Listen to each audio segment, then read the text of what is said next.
Getting ready for race time, so heading towards the start line, if you could share 3 tips with us that have really helped you execute a good race, that'd be fantastic.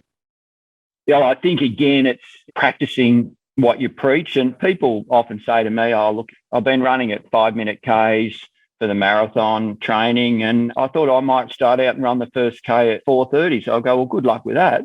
Your body's not a miracle work. If you've been running at 5 minute Ks, what pace should you run? Well, you should run at 5 minute Ks. So be realistic about what your goal is and don't listen to other people. Oh, you're better than that. Why don't you go out hard the first K? And I remember I read somewhere where this person went out and they were 10 minutes ahead of their goal time at halfway and they ended up running a PB. No, that's not going to work. That might be a story that someone else is telling you, but the fact of the matter is you need to set a realistic goal pace and stick to it. And if you've been practicing that in training, really racing is just the public display of the training that you've been doing. So set it on your watch. Maybe if you've got your Polar Pacer Pro like I have, you set your K splits on your watch and you stick to it. And they'll be a reminder when you're ticking them off in the early part of the race that you're right on the pace that you've been training at. And that will allow you to just spread your effort out for the whole race. And hopefully you hit the finish line absolutely stuck just as you cross the finish line. That's the aim. And I think the other thing that most people do, and people out there now might be thinking, well, yeah, Steve's an elite athlete. He's ran all his life. He knows he can freshen up and race at a high level just at will.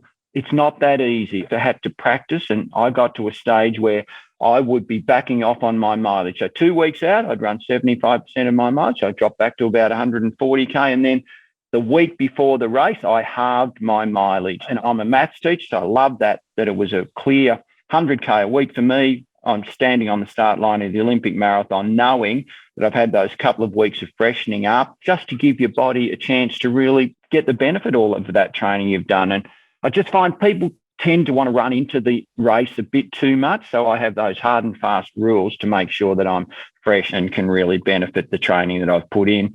And then finally, don't do anything new on race day or on the day before. You go to the expo and you see on a stand there's some new whiz bang super duper thing that everyone's using, and you're going to decide to wear flippers at the start line because someone broke the world record last week. No, don't be stupid. Okay, just implement what you've practiced in training. Don't sort of block out all that chat. Entertain yourself by it. Take a bit of information, catch up with a few friends, but don't be influenced by anything that late. If it's that late, then if you're putting something in, then you're getting desperate. So really just stick to what you've done and it'll serve you well.